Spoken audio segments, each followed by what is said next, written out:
I want to host a podcast.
Hello, everybody. Welcome to Threepcast, episode 1, the pilot episode. First episode.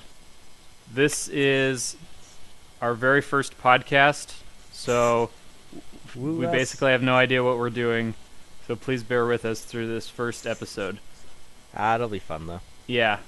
So before we get to what this podcast is going to be about, we should probably introduce ourselves for those of you who have no idea who we are. So, Phil, do you want to go first? Sure, I am Phil Ridgway. I am a sophomore now, in college, studying biochemistry, and I remember playing adventure games growing up, being like, wow, these games are awesome, and like, it was a lot of fun, you know. Anyway, so yeah, we just decided to do this little podcast because, hey, it'd be a fun thing to do over the summer, and no idea what's going to happen once school starts. So yeah, this podcast might come to an abrupt halt once you go back to school. We'll make it work. Yeah.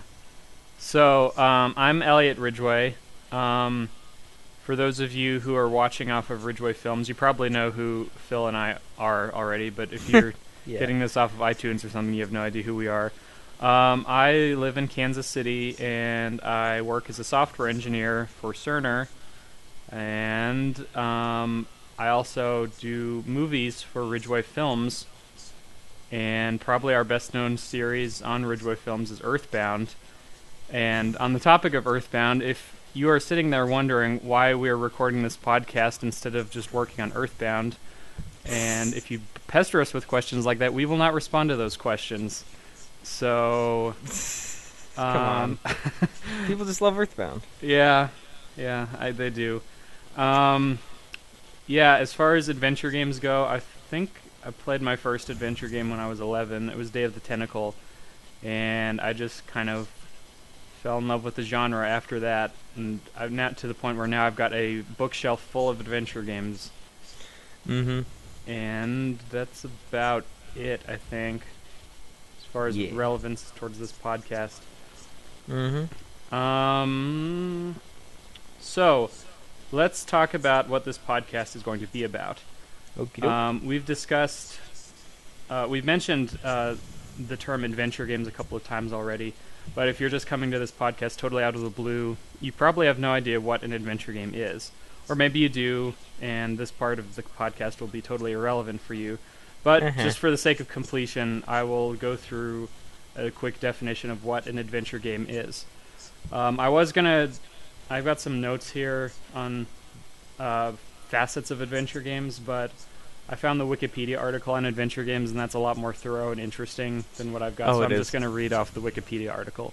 So, here we go. An adventure game is a video game in which the player assumes the role of a protagonist in an interactive story driven by exploration and puzzle solving. The genre's focus on story allows it to draw heavily from other narrative-based media such as literature and film, encompassing a wide variety of literary genres.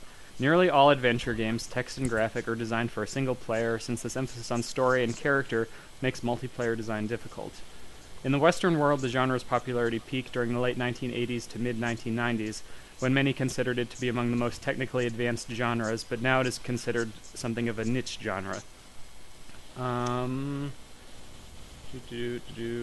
Adventure games contain a variety of puzzles, such as decoding messages, finding and using items, opening locked doors, or finding and exploring new locations. Solving a puzzle will unlock access to new areas in the game world and reveal more of the game's story.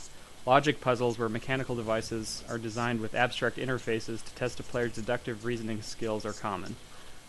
Some puzzles are criticized for the obscurity of their solutions. For example, a combination of clothesline clamp and deflated rubber duck used to gather an item in The Longest Journey. Well, I guess now we've spoiled that for ourselves if we ever review that game. What is that game? Longest Journey? Longest Journey, yeah. I've heard of it. I've never played it.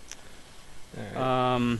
Games that require players to navigate mazes have become less popular. Other games have been criticized for requiring players to blindly guess at solutions to puzzles, either by clicking on the right pixel on the screen or by guessing the right verb in games that use a text interface.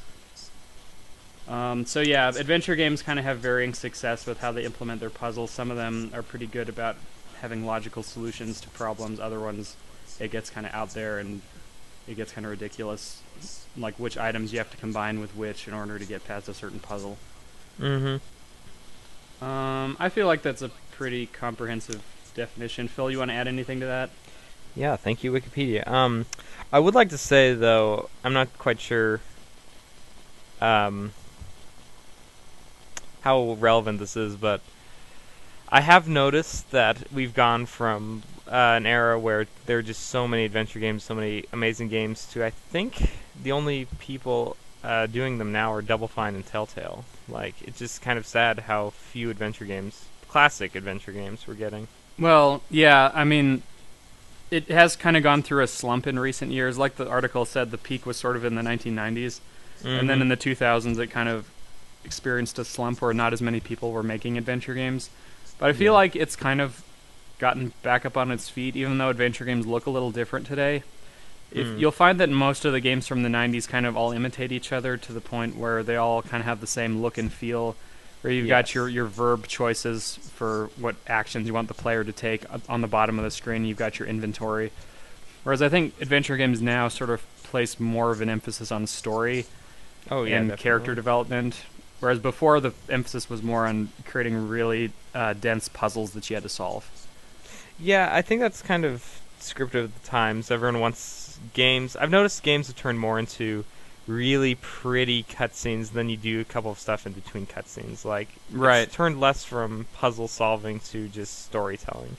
I think that I don't know. That might also have to do with the fact that the technology today has gotten to the point where it's a lot more possible for games to be more cinematic. Oh yeah, definitely that's why. But just I don't know if I like it better or I don't know. Just nostalgia for the old days. Right. Yeah, always fighting nostalgia. So, but yeah, adventure games encompass a pretty wide. Even though the article says that it's a niche genre, it actually encompasses a pretty wide. I mean, what adventure game fans consider to be adventure games can go pretty wide. So, for instance, Myst is considered an adventure game. Phoenix Wright's considered an adventure game. Please tell me we're getting around to Ace Attorney one of these days. Yeah, we're gonna do one on Phoenix Wright. Thank you.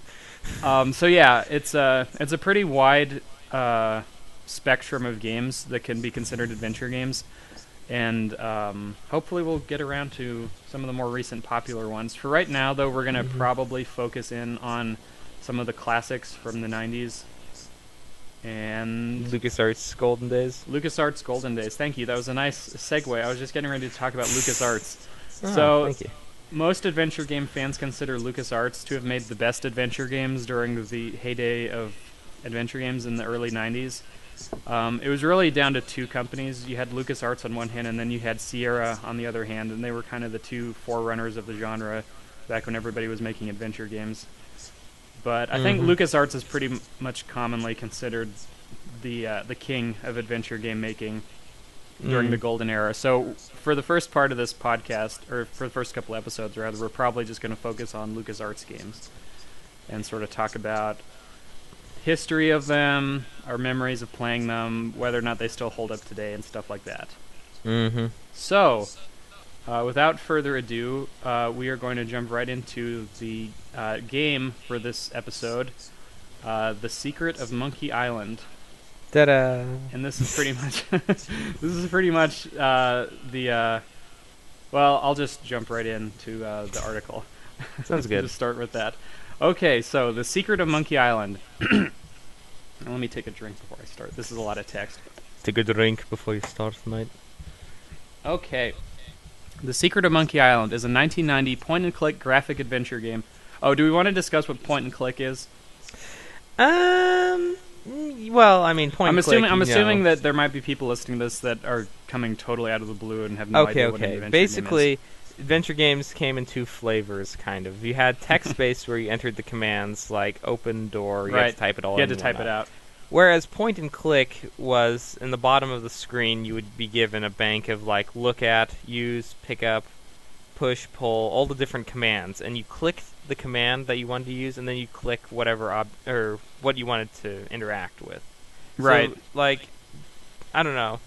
Point-and-click, I felt, was... It's a more streamlined interface for sure. Definitely streamlined. That's all I have to say on that. So basically earlier games there was a text parser at the bottom where you had to type in what you wanted the character to do, and there was a lot of guesswork involved with trying to figure out what were the right verbs and objects to use.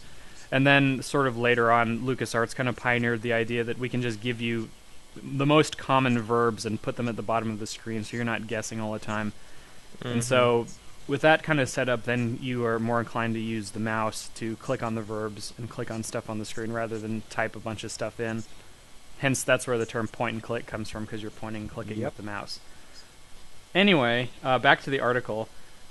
Secret of Monkey Island is a 1990 point-and-click graphic adventure game developed and published by Lucasfilm Games before they became known as LucasArts. It takes place in a fantastic version of the Caribbean during the age of piracy. The player assumes the role of Guybrush Threepwood, a young man who dreams of becoming a pirate and explores fictional islands while solving puzzles.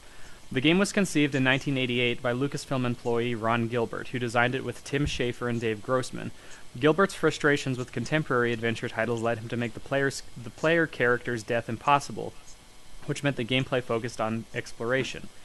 The atmosphere was based on that of the Pirates of the Caribbean theme park ride. The Secret of Monkey Island was the fifth game built with the Scum engine, which was LucasArts' engine for building adventure games, which was heavily modified to include a more user-friendly interface.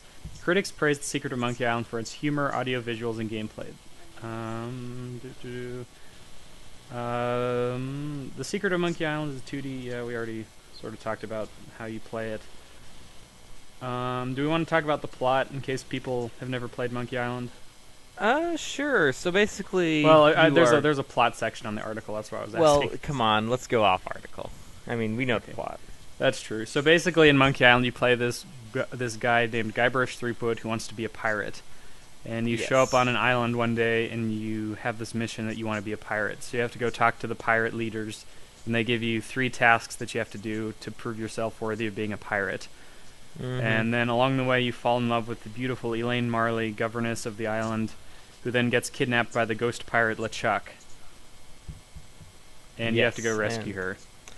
I didn't realize until we played. We're going to talk about this later, but I didn't realize until I played through. This game is one giant fetch quest, from start to finish. It's just go here, grab something, come back. We can get more into that as we get further in. The plot's relatively simple as far as games go. Just become a pirate. That's right. That's it. So, Ron Gilbert conceived the idea of a pirate adventure game in 1988 after completing Zack McCracken and the Alien Mindbenders. He first wrote story ideas about pirates while spending the weekend at a friend's house. Gilbert experimented with introductory paragraphs to find a satisfactory idea. His initial story featured unnamed villains that would eventually become LeChuck and Elaine.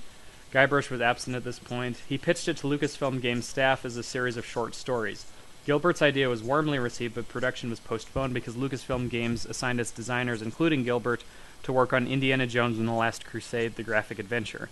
Development of The Last Crusade was finished in 1989, corresponding with the release of the movie, which allowed Gilbert to begin production on The Secret of Monkey Island, then known internally under the working title Mutiny on Monkey Island. Mutiny on Monkey Island, that was their working title, yeah. Pirates of the Caribbean ride from Disneyland is a clear influence on this game and its universe, but Ron Gilbert also cites Tim Powers' novel On Stranger Tides as at least as heavy an inspiration, since the book also features a heavy use of voodoo elements. Gilbert soon realized that it would be difficult to design the game by himself. He decided to join forces with Tim Schafer and Dave Grossman, both of whom he hired for Lucasfilm. The game's insult sword-fighting mechanics were influenced by swashbuckling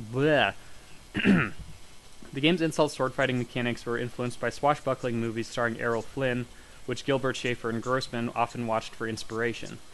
They noticed that pirates in those films often taunted their opponents instead of attacking them, which gave the designers the idea to base the game's duels on insults rather than combat. Writer Orson Scott Card helped them write the insults during a visit to Lucasfilm's headquarters at Skywalker Ranch. Many of Gilbert's original gameplay ideas were abandoned during the production process, although he stated that most of this stuff was left out for a reason. Let's see. Yeah, that's pretty detailed. This game was the first major project for Tim Schafer and Dave Grossman, who at the time were a part of a group of junior programmers at Lucasfilm called Scumlets, described by Schafer as, quote, the lowest rung on the programming totem pole, unquote. As the game had already had some artwork completed before production ramped up, the Scumlets' first task was to get the game up and running to a preliminary degree. While doing this, they began to write humorous placeholder dialogue for the characters to amuse each other. Initially, the game was meant to have a serious tone, and the Scumlets never thought they were doing anything more than fooling around. But when Ron saw the dialogue, he insisted that it would become part of the actual game. Guybrush's name came from the software they used to create the character sprites, which was called D-Paint, apparently. And the images in D-Paint were saved as .brush files. And because they didn't have a name for the main character yet, they just called him Guy. So when you read it on when you read the file name for his character sprites, it read as Guy.brush. And that's sort of where they got the idea for the name Guybrush. Did they say anything about Threepwood? Because yes, I've actually, always been curious. I was just about to get to that. Threepwood was the result of a company vote, and apparently was Dave Grossman's preferred handle when creating RPG characters. Huh. Interesting, I never heard that. Yeah. Let's see. Creative and technical design. Gilbert, Schafer, and Grossman's primary goal was to create a simpler and more accessible gameplay model than those presented in previous Lucasfilm titles.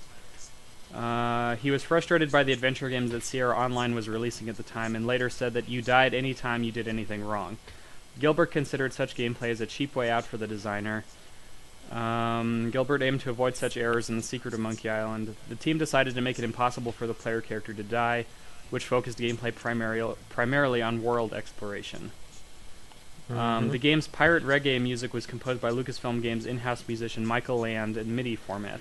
It was his first project at the company. The game was originally released on floppy disk in 1990. A CD-ROM version with high-quality CD soundtrack followed in 1992. Reception. The Secret of Monkey Island received positive reviews from critics.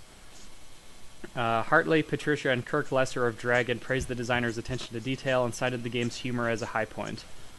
Although they believed that the game was too expensive, they summarized it as a highly enjoyable graphic adventure replete with interesting puzzles, a fantastic roll-in soundtrack, superb VGA graphics, smooth scrolling animation, and some of the funniest lines ever seen on your computer screen. The Secret of Monkey Island is featured regularly in lists of top games, such as Computer Gaming World's Hall of Fame and IGN's Video Game Hall of Fame. In 1996, Computer Gaming World ranked it as the 19th best game of all time, writing, Who could ever forget the insult-driven duel system or the identity of the mysterious Swordmaster? In 2004, readers of Retro Gamer voted it as the 33rd top retro game. In 2010, IGN ranked the Xbox Live Arcade version as the 20th best title of all time for that platform. In 2009, IGN named The Secret of Monkey Island one of the 10 best LucasArts adventure games. So, well, there you have it. There you have it. If IGN says so, I mean, come on. I have some notes about the canceled Monkey Island movie. If you think that'd be interesting. Let's wait until like Monkey Island 2 or Curse to get. Okay, there. All right. I'll save that then. Yeah, I feel like we need to get rolling on this. Yeah, we've kind of given everyone an earful. Okay. You might want to condense it down next episode. Wow, Phil. Gosh. Yeah. Shots fired. Yeah. Got to be all critical on the first podcast. If you feel like I've talked too much, please leave us some feedback at podcast@ridgwayfilms.com. Let's make that the game for this week. Like, can we have a game that we have listeners do, like submit answers for? Okay, give me an example. Okay, like say we make the game. What is your favorite insult from the sword fighting? And then listeners would like send in. Oh, my favorite one was Carla when she says, "I hope you have an escape boat ready," and then you have to be like, "Why did you want to borrow one?" Mm-hmm. Like, just something for the listeners to send in. Maybe it would be better if we tell them what the next game we're going to do is and have the game be relevant to what the next episode is, instead of constantly going back to what we talked about on the last episode. Yeah, I think that would be good. Okay, just an idea. So, something else I wanted to do with this podcast, since a lot of these adventure games are kind of old and out of print, I thought it would be good to have a little short... I promise we'll get going pretty soon, Phil. Have a little short discussion about how you can get the game today. If you want to play the original 1990 version of Monkey Island, there are still copies floating around on eBay. I went and looked before recording this, and it kind of ranges depending on whether you're trying to collect whether you're trying to collect the box or if you just want to get the discs. It sort of ranges from $20 if you just want to get the game to around $100 if you want to get the game with all of its original packaging. However, LucasArts recently released a special edition of the game with updated high-definition graphics and voices and everything. And that is available pretty much everywhere now. You can get it on Steam. I think you can still get it on Xbox Live Arcade. And if you're very adamant about playing the original pixely version, the special edition will let you switch back and forth between the original and the high-definition version. But I mean, come on, why would you want to turn off Dominic Armato's voice? He's just... That is true. That is true. He's a beautiful man. We can't really... We're just going to focus on the original version, which didn't have any voices, so we can't really talk about Dominic Armato in this episode. Yeah, Curse Monkey Island is going to be the best podcast ever. Let's stay focused on this one, though. Yeah, secret. Okay. Okay, I think that's pretty much all we need to talk about. Yeah. So, Monkey Island. Let's talk about it. Let's talk about it. So, obviously, I think that for anyone who has fond memories of this game, Monkey Island 1 sort of represents a key piece of their childhood. Mm-hmm. So, I've got some kind of specific memories about playing this game when we first found it. But I don't know, Phil. Do you want to sort of start off talking about memories you have from playing this game for the first time? Yeah. Well, I remember that we didn't start with Secret Monkey Island. I remember our first Monkey Island I actually played was Curse of Monkey Island. Right, that was the first one we got. That was my first introduction to this world of Monkey Island. And when I got to the sword fighting in this game, I don't think I liked it as much, because Curse of Monkey Island, sword fighting, everything rhymed, and I really liked that. That was, clever and fun. Right. But, yeah, I don't know. This one seemed a lot more... like, coming back to it, I played through it this past week to, refresh myself for this podcast. Right. It seems a lot more... I don't know, it just has an older sort of... Okay, I call it the original game feel, where, like, the original game of a series can do some stuff that later in the series would be considered really weird. Right. Okay, my example for this is in Pokemon Red and Blue. If you go to the Cinnabar Mansion and look at one of the journals, it says Mew gives birth to Mewtwo. And that is just, like, really weird if you considered what Pokemon has become today. Right. So, like, I don't know. Secret of Monkey Island, I felt like... It was Monkey Island, definitely, but it had some really weird aspects that none of the other Monkey Islands had for me. Like, it just seemed really kind of...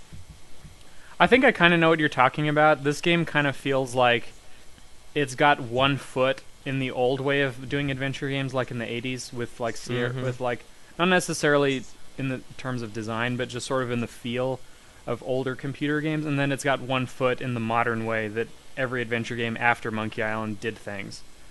So it's like you have long sections where there's no music and you're just kind of wandering around and talking to people. So it kind of has that quality of an older computer game. I don't know, this might just be a specific memory that I have, but I associate old computer games with no music and just little occasional bleeps and bloops as you're kind of going around exploring and talking to people. And I mean, like, I was kind of taken aback. I had totally forgotten, like, I always... one of my fondest things for Monkey Island is the music. I really like all the different... Oh, yeah, music is fantastic. Yeah, but, I mean, I was kind of taken aback how much silence there was in this game. Like, I did not remember that. Right. So that kind of gives it an older feel. And also, sort of in the puzzle design, too. Like, I mean, I think that this game was revolutionary for the time as far as puzzle design goes, because, they were specifically trying to avoid the way things had always been done in the 80s and sort of come up with a new way of telling a story by not constantly killing the player off or punishing you for doing the wrong thing. But even still, some of the puzzles do still kind of feel sort of like the old way of doing things, to where you're trying to trip the player up and like make them miserable because the solution was kind of out there. And I feel, by and large, the puzzles are all pretty logical. Some of them, well, okay, like, I'm sorry if you haven't played the game, but this is the one that always kind of bugged me, as I thought that this was kind of really unfair and difficult. Towards the end, there are these cannibals on Monkey Island that have this decapitated head of a navigator, and the idea is that this head has been possessed with some kind of voodoo, so that the head of the navigator had like I think it was, they said he has an innate sense of navigate. Right, an innate sense of direction. So they severed his head and kept it alive using voodoo magic. Right, so the idea is you need to get this head away from the navigators. And basically they don't... away from the cannibals. They don't want to give it up, so you got to find something to trade with them. And there's in your inventory, there's this leaflet that was given to you way back in the first part of the game by Stan, the used boat salesman. And the title of the leaflet is How to Get Ahead in Navigating. Now, so this puzzle is, first of all, based on a pun. Second of all, it assumes that you read the name of the leaflet. And thirdly, it assumes that you will remember that you have it in your inventory, because the version I played, they don't give you pictures for the inventory, it's just text on the screen. So and you have to scroll all the way back up to find the leaflet in your pile of stuff. So it seems like it would be really easy to be stuck at that point for a really long time before you remembered, oh, I have this leaflet that just so happens to have a title, How to Get Ahead in Navigating. And that just seems like a really far leap to make for the player to figure that out.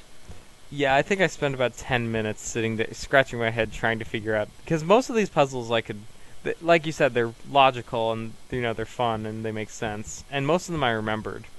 But yeah. There were a few fun moments. Most of these LucasArts games I've played so many times that I know them all by memory. There were a few fun moments though when I picked this up. I haven't played this game in like 5 years. I started it up again, and there were a few moments where I was like, I don't remember what to do next. This is kind of a good feeling, and I just explored for a while before I remembered. Oh yeah, I gotta go do X with Y. I just want to say, using a magnetic compass to grab the key was the stupidest thing. That made me so mad. No, that was actually another part where I got stuck. I didn't remember that you had to go get the key out of LeChuck's room.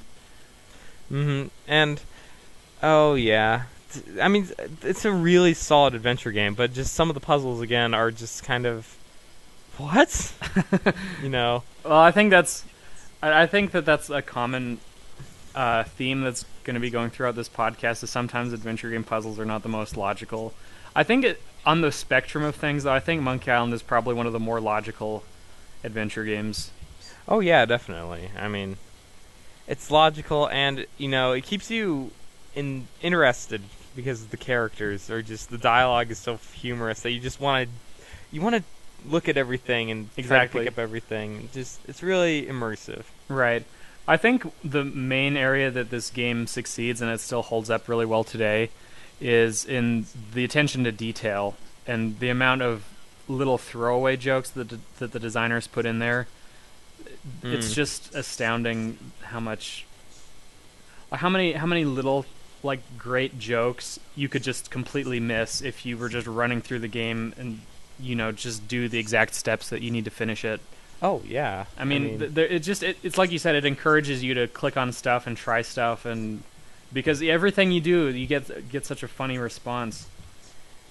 And this also goes back again to the original game sort of thing, and also, I don't know, it was really kind of heartbreaking in a way that so many dialogue options were so tempting, but you could only choose one of them, and you couldn't go back to the dialogue tree. Well, I saved it at a couple of points so that I could try all the dialogue options. Yeah, but I mean, it's a game you come back to again and again just to try to find all the funny stuff. It's really, I love that. One of the things I like about the dialogue options in this game is that you kind of define who Guybrush is.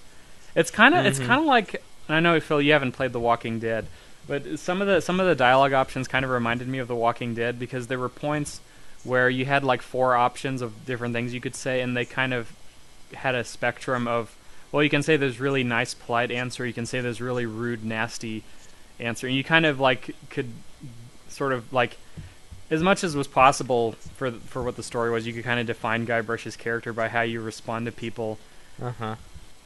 But like, I don't know. I like back when we used to play the game, like when we first found it, I used to always pick the really sarcastic, nasty answers for Guybrush to say to other people.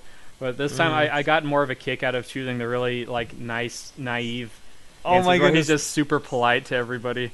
Yes, those are the best. Where he's like, "You must have me mistaken for someone else. I am not a dairy farmer." Or I am not a dairy farmer. Yes, so many awesome lines where.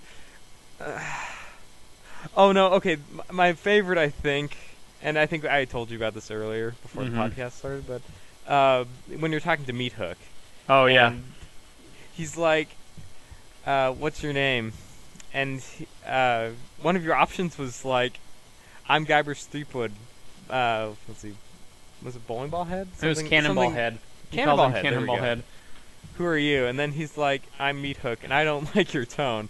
And then, or like, he says, "I think you've got I think you have an attitude problem." And then Guybrush, one of your options is, "Well, I think you have a hair problem." And I was so tempted to pick that, but the other option was, "I didn't mean to call you a Cannonball Head. I'm sorry." Yeah. Just like so many. I took that one step further. I said, "I think you have a hair problem," and then he said, "Wow, you really don't know when to quit, do you?" And then at that point, you have the option of either saying, "Obviously, neither did your barber," because this character Meat Hook is bald. So basically, the idea in the game is that you burst into his house like you're wont to do in video games. You just burst into his house unannounced. And you can, he's like, "Who are you?" And then you just stand there and start insulting him about his hair problem. So, but then anyway, so at this point you can either say, "Obviously neither did your barber," when in response to Meat Hook saying, "You just don't know when to quit, do you?" But I chose the option, I'm sorry, I was just trying to be funny. So oh my goodness, it's just Guybrush is so adorable in I this know. game.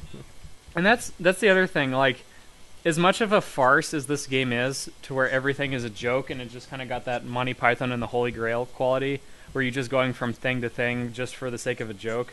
One of the things I liked about this was how there was actually a kind of a tender love story to it, because the scenes with Guybrush and Elaine are actually kind of cute and heartwarming, and so yeah, there were jokes in there, but I mean it's kind of like, oh, this is kind of a nice, cool little sub story in there. Yeah, and one of the things I wanted to talk about, the whole Elaine Guybrush love story, that, like, I feel like that was thrown in there just, as a funny thing to, like, have, romance on the high seas, pirate sort of stuff. Right. But, like, thinking about it, it makes no sense for Elaine to fall in love with Guybrush, and that's sort of stays throughout the series, but, like... Well...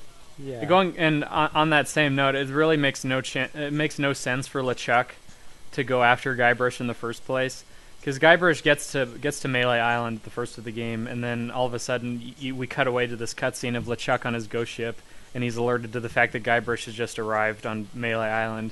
Which, okay, I get it, because Guybrush is the hero and LeChuck is the villain, and LeChuck has got to make sure that the hero doesn't get in my way and that kind of thing. Yarr. But it makes no sense that LeChuck would go after Guybrush and harass him throughout the game. Oh yeah, I know. But I mean that's part of the charm too, is that it's got kind of that old style hero's journey kind of quality to it. It definitely has. Oh, what am I looking for? I feel like it plays on a lot of the old tropes for pirates. Right. Like evil. Like it's. Again, they were trying to make a funny, just sort of entertaining game, and they just make fun of, or not make fun, but... Well, it subverts a lot of the characteristics of the genre. Definitely. Where you start off, you think it's going to be a fantasy pirate game, and then it turns out to be like a comedy farce, making fun of fantasy pirate stuff. Also, the armed door on the cannibal hut. I get a kick out of that every time. So, do you want to explain the context of that joke? Sure. You go to a cannibal village, and you have to steal bananas to get the monkey to follow you. It makes total sense, I know. But basically, the cannibals catch you stealing their bananas, and then they're deciding on whether or not they're going to eat you. So they throw you into a hut and lock you in. Right. And outside the hut, they have spears propped up against the door so you can't get out. And of course, adventure games, you escape. And you can come back to the village and continue to get caught. And every time you get caught, they take you back to the hut, and the locks on the door get progressively more and more advanced, to the point where the last one is like an armed safe door. It's like a futuristic science fiction door on the cannibal hut, where it's got this little bleeping armed sign on it. It's just so totally out of place. Yeah, and if you look at it, Guybrush says, in a primitive yet effective way, it's locked. I just love doing that every time. I love when going back to the cannibal village. If you go around looking at all the huts, I love Guybrush's response each time, because basically the idea is all the huts are empty, but each time you look at a different hut, his response gets more detailed. Like he starts out just by saying, "This hut's empty," and then it kind of ramps up the more huts you look at. He's like, "I've never seen an emptier hut than this," or if I looked up "empty" in the dictionary, it would probably have a picture of this hut. Yeah, just the dialogue. We're gonna keep coming back to this, I feel. But the dialogue and so all of the little jokes. One of the things I noticed, kind of going back to Guybrush's character and how it develops through the game, he's very polite and naive when you first get to Melee Island, and I noticed that once you get to Monkey Island, like in the third act of the game, that his responses to everything become a lot more terse and sort of sarcastic. And I don't know if this was just the writing, if that's sort of like how Tim Schafer and Dave Grossman were feeling about the game, as it got closer to the end. Right. It's just like Guybrush gets a lot more sarcastic about. So, for instance, like on Melee Island, if you try to do stuff that doesn't make any sense, he's like, "I don't think that'll work," or "I don't know about that." And then when you get to Monkey Island, there's one screen where the sun there's an interactive object on the screen, and if you click on walk to the sun, Guybrush will just turn to you and be like, "Oh sure, walk to the sun." And then when you get to the giant monkey head, there's a part where if you try to pick up some of the larger idols that are sitting around the monkey head, he'll be like, "I have no idea why you want me to pick this up and lug it around this island." It's just he gets so like put out by the end of the game. Yeah, he does. Oh my goodness! And then of course there's the wedding scene with the "I can't believe your audacity." Yes, I always choose that when you confront LeChuck at the end at the wedding. There's this one particular conversation option. It starts off where LeChuck says to you, "I can't believe your audacity," and then the idea is that Guybrush responds with, "Oh yeah, well I can't believe your," and then you've got this whole list of words you can choose that end with "itty" so that it rhymes with audacity. It's like, well, frivolity. I can't believe your frivolity. I can't believe your mobility, and it keeps going back and forth like that. They just I grow tired of you. So many little things like that just really bring this game alive. Yeah, it's so much fun. Like you can go back to Monkey. Like it's one of those games you can come back to, and every time you'll just still smile and laugh because there's just so much in there. Even now, like we've had this game for like 12 years now. Go on. There's still parts of conversations that I'd never heard before. I tried to go out of my way to choose options that I've never chosen in conversation trees when I played it through this time. And there are still little funny lines that I'd never heard before, even though I've played this game so many times. It's just there's so much in this game that you can find and sort of discover. So since we've been raving about how great this game is for the last 20 minutes, is there anything that stuck out to you, Phil, that you felt like could have been improved, that you thought was sort of a flaw in the design? I mean, granted, they were revolutionizing the way adventure games were being made with this, so obviously the design was not going to be 100% perfect. No, it was definitely. So did anything jump out at you that you thought, oh, that could have been fixed? I thought there were a lot of maybe useless items and places. Like normally in adventure games, sort of this is the rule of thumb. If something's interactive, you know it's going to be used in like a puzzle or something. Like anything interactive, you know, has to have meaning later on. Right. There's just a lot of inventory items. Like when you get the leaflet, you're also given like 2 other brochures and pamphlets. Right, that are just throwaway, that don't have any purpose. It's really just to disguise the leaflet so that you don't think it's important. Mm-hmm. And then, when you're on Monkey Island and you pick up a note, there's a rock on top of it, and he just picks up the rock, and it's in your inventory as noteworthy rock. Oh, yeah. And you don't do anything with it. That's right. I always forget that rock is in my inventory, because you're right, there's no purpose for it. Yeah, I mean, later adventure games, they streamline it more, so there are very few things that you don't need to worry about, I guess, is what I'm trying to say, but... Well... Yeah, there's so much in Monkey Island, but that's part of its charm, but I also think it makes it difficult to get through. Well, I don't know. I kind of disagree with you there. I think that it's good for adventure games to put in red herring stuff so that it's not painfully obvious what you're supposed to do. Because if all you have... If the only interactive things on the screen are what you need to solve the puzzle or whatever, then that takes away part of the challenge. Yeah. I don't know. I guess I've been spoiled by...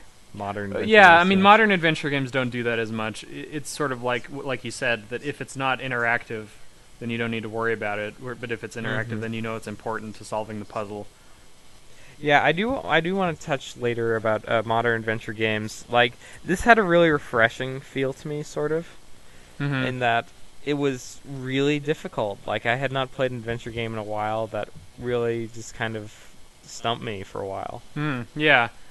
Yeah, this is kind of a pet peeve of mine. I feel like, and this might just be, maybe I'm old-fashioned, but I feel like games today are too easy. Oh yeah, I think we've had this conversation so many times. Yeah, and but like if you look at Walking Dead, for example, you click on things and you don't have the entire verb menu. Like you just click on it and it interacts in the way that they think you should use it. Well, that's kind of been the philosophy with adventure games in recent times. Anyway, they've taken away all the verb options, and then you just click, and then it decides what you should do with it. Yeah, and then there's also the hint systems, like. Well, yeah. I don't know. I feel like including a hint system. So basically, with recent adventure games, because in olden times it was so easy to get stuck on these to the point where you had no idea what you're supposed to do next.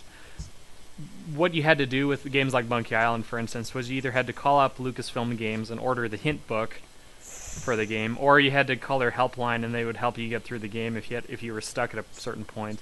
But nowadays, it's more common for the games to just include a built-in hint system. So, in fact, I think the special edition of Monkey Island has this, so that if you get stuck, you can just push a button and the game will sort of nudge you in the right direction on what you're supposed to do next. Yeah, I feel like that is fine, but when the hint system is sort of forced upon you, so that if it goes for too long when you're not doing anything, then the game will prompt you without you asking for it to say, "Oh, you need to go do this." That kind of frustrates me. Because it just assumes that you don't know what you're doing. Right. Anyway, what did you think about flaws? Sorry, that kind of got off on a tangent. Yeah. What did you think about flaws in Monkey Island? My only gripe with this today, and this has sort of been my feeling about the game for a while, there's just way too much walking around. There's too much backtracking. Yeah. And I mean, I don't think this took away from how enjoyable the game was. But I mean, if I had to gripe about something, it'd be the amount of walking around you have to do. So, for instance, you find it okay on Melee Island, the order of the screens that you can walk, it's basically a tunnel. So when you go to the town, there's you go to the cliff screen, then you walk down the path, and you walk across the dock, and then you walk through the town square, and then you walk through the back alley, and then you walk to the governor's mansion. That's basically the layout of the town. So if you want to leave from the governor's mansion, you have to walk back through the alley, back through the town square, back across the docks, back up the path to the cliff, and then you get to the map screen. So that part of it is frustrating because there's just a ton of walking back and forth. And on Monkey Island, when you get to Monkey Island in the third act of the game, the amount of so when you get the rowboat, for instance, if you want to go to the cannibal village, you have to get in the rowboat, you have to go all the way around the island. And then it's like you have to click on a certain part of the screen to get Guybrush to zoom off to the next screen. Yeah, I was going to ask if you found that. Yeah. That really... It's really... If you just click out in space, Guybrush will row so slowly. Yeah, if you click on the edge of the screen, he'll zoom off to the next screen. But even that, it's still kind of frustrating how much backtracking. And I think maybe the designers realized this because towards the end, once you get the route out of LeChuck's ship, I liked how... Instead of having you walk all the way out of the catacombs, out of the monkey head place, back down the path, into the rowboat. Right. It was just it just showed you some text on the screen that said after a long walk, a short boat ride, and a short hike later, so that it just skipped you straight back to the cannibal village. Yeah, I definitely like that. Man. Yeah. So that'd be my only complaint about it, and I know I can't really fault it because this is a pretty old game, but I mean. Yeah, that's pretty much my only thing that I would have had them do differently was have some shortcuts. Yeah, definitely streamline that a bit more. But yeah, I mean, overall, there isn't that much you can complain about Monkey Island. Really, there isn't. It's really fantastic. Even the stuff we talked about, where it sort of has that kind of old school, older adventure game quality to it, where it's not as fashioned like modern adventure games, it's still... I don't think that takes away from how enjoyable it is. Yeah, I definitely agree with you there. So, how are we gonna rate this? Are we gonna... Do we have to do a rating system? I feel like we should. Just kind of, let's say... I don't know... 0 to 10. Let's do 0 to 100 just to make the ratings really random. Yeah. Okay. All right. How would you rate this? I would rate this at a solid 92. I 92. just picked that number totally out of nowhere. Okay. Yeah. I'd say it's a 95. 95. It is definitely one of my favorite adventure games. Definitely. but there are some things that keep it from being my favorite. Not bad things, just outdated things that. It's really hard it would be hard for someone who doesn't already like the series to come in and get used to. That's a good point. So if you were to talk to somebody who'd never played Monkey Island before, which game would you have them start with? Would you have them start with the special? Would you have them start with a special edition of Monkey Island 1 with updated high definition graphics, or would you start them on a different game? I would definitely not start with them with Secret. Secret is... But see, now you've got the hint system built in to the updated version, so if you get stuck, it's not like they're going to throw the game away and this was too hard. Yeah, but here's the thing. Secret, I hold, is one of the harder Monkey Islands. I would say, if I had to start someone off on Monkey Island, I would definitely say 2 or Curse. Probably Curse, because we're going to get to this later. I don't want to say too much, but it is such a good game. Yeah. Like, it is so good. I know, yeah. I don't know. I feel like we're gonna have pitchforks and torches outside our houses if we say that Curse of Monkey Island is better than Secret of Monkey Island. Well, we'll get to this on that. We'll get to this. Yeah, let's hold the shots for now. No shots fired on this episode. No shots fired on this episode. All right. So, yeah. So you would have them start with Curse of Monkey Island. I would say definitely either the second one or Curse, and then go back to the first one to kind of see how it started. But yeah, I would say that was our experience. We started with Curse of Monkey Island just because we didn't know. Day of the Tentacle was the only LucasArts game we had played up to that point, and I was like, oh, I love this. I want to play more games like this. And I just picked Curse of Monkey Island out of just going down the list. This looks cool. I'll get this. Mm-hmm. But yeah. Curse of Monkey Island, I feel, is much more user-friendly and just kind of immersive. Whereas Secret of Monkey Island, again, suffers from being pioneering in the field. Yeah. Well, and also Curse, you don't really need to know what happened in the first 2 games to pick it up. No. It just throws you right in the middle, and it doesn't require you to know a lot of backstory. Yeah. And again, we'll be talking about Curse later in the podcast. Yeah. But the discrepancy between the ending of 2 and the beginning of Curse... yeah, let's get to that. All I was going to say is it definitely makes it possible to play Curse and not miss that much. Right, yeah. And you can always go back to Secret. This is a preview of upcoming episodes on Threepcast. Stay tuned for more ramblings on the Monkey Island series. Can you imagine how long that episode's going to be? Just for Curse? Talking about how much we love Curse of Monkey Island. Yes. Yeah, I definitely feel like we're going to get torches and pitchforks now, because we just spent the last hour sort of being like, oh yeah, well Monkey Island 1 was pioneering, and it's got some issues, but it's still pretty good. And then Curse of Monkey Island, we're already Curse of Monkey Island's so good. Okay, yeah. Well, if you have opinions on this and you want to flame us, please email us. Yeah, so we want to hear from you. Yeah, so that's yet another good segue. We do want to do feedback on this podcast, so if you have played the game that we will be reviewing in the next episode, please send us some feedback, either written verbal feedback or through MP3 files, to podcast@ridgwayfilms.com. And that is Ridgway with no E, so RIDGWAY films.com. Yep. And next, what is the game we're going to be doing? That's we should decide. So Monkey Island 2, I think, would be the most logical thing to do next, since we're already on a Monkey Island kick. But Loom has also been discussed, because Loom was the game that came out right before Secret of Monkey Island. And I mean, the guy in the scum bar you can talk to that ask me about Loom. Ask me about Loom. His sales pitch was really good. I know. I feel like we should go to Loom. Well, see, the other thing is that Loom is Anton's favorite game. Anton is our brother who has been supervising this whole podcast and not saying anything. He's just been kind of sitting in the background playing his computer. He's been walking you, just letting you know. Yeah, I can see him. I can see him on the camera. Okay. So yeah, if we do Loom next, we can get Anton involved, because Loom is like Anton's favorite LucasArts game. Mm-hmm. I feel like we should give it some time between Secret of Monkey Island and Monkey Island 2. Really? You want to do Loom next? I feel like there is a time gap between the two. I feel like we could do Loom and it'd still be topical. And maybe.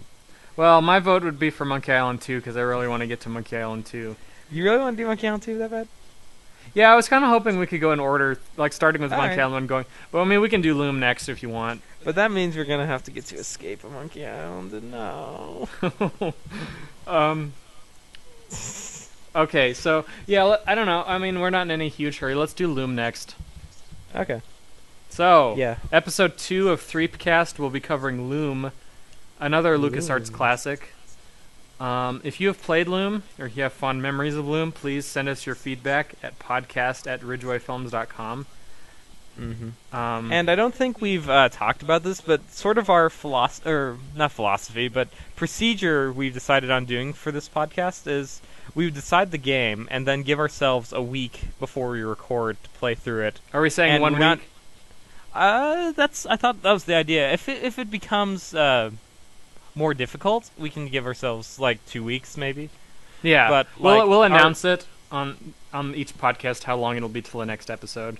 Yeah, we'll try to keep to a pretty regular schedule of episodes, so that I read a lot of articles on how to do a good podcast, and everyone was like, keep to a regular schedule. Yeah, so we'll try to do that. Key. Also, we've decided we are going to go as far as we can, not using any walkthroughs, just playing it. That's the other thing. The challenge for each episode is we're going to try to get through each game without resorting to hints or a walkthrough.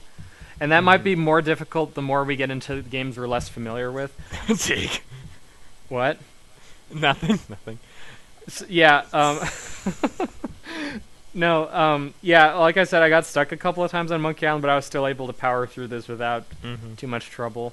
But yeah, when we get to the ones we're less familiar with, that might be a more difficult challenge to play without using a walkthrough. But that'll be the goal we'll strive for, and then we might buckle along the way if we run out of time or if we just throw up our hands in frustration. Yeah. So yeah, if you are listening and you want to join the fun and you have access to these games, feel free to play along with us. Yeah. That'd be fun. Please do. Well, yeah, that was part of the reason why I wanted to have a little thing on each episode about how to acquire the game, so that if people do want to play along.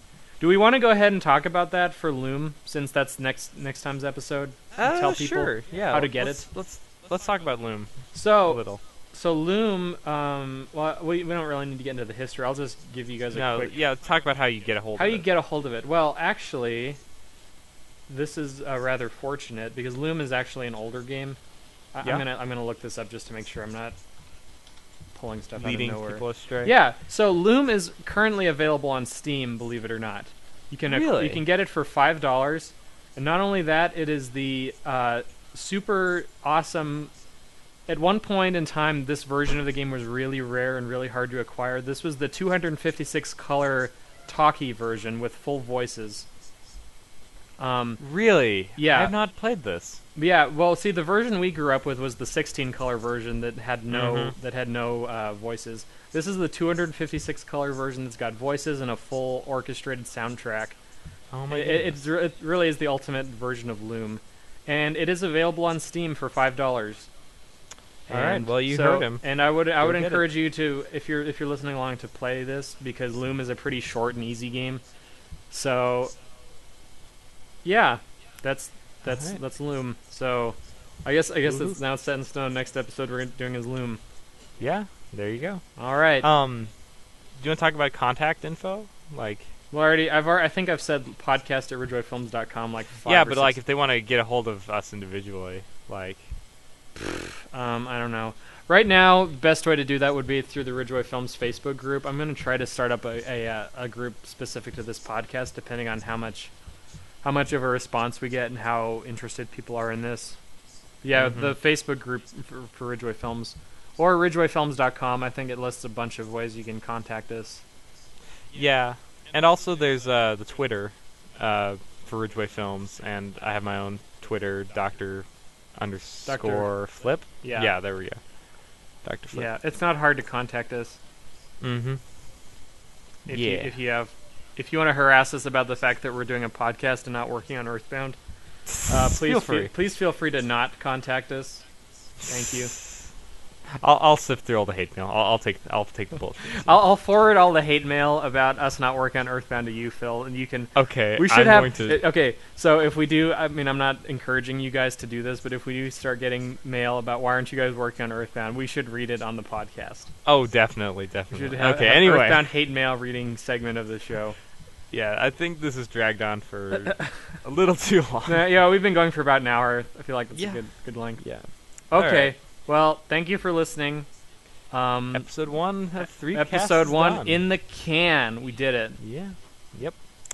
All right. So, we will see you guys next time with Loom. Thank you for listening.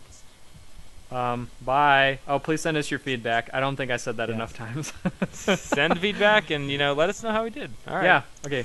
Bye. Thanks, keep adventuring. Really? Yeah. Really? You had to end it with that. Well, I feel like we need a catchphrase. Keep adventuring. Okay. This episode of Threepcast featured the music Voodoo Roots and Grog by Diggy Diss featuring Alex Jones, which can be downloaded from OC Remix. That's all. Turn off your iPod and go to sleep.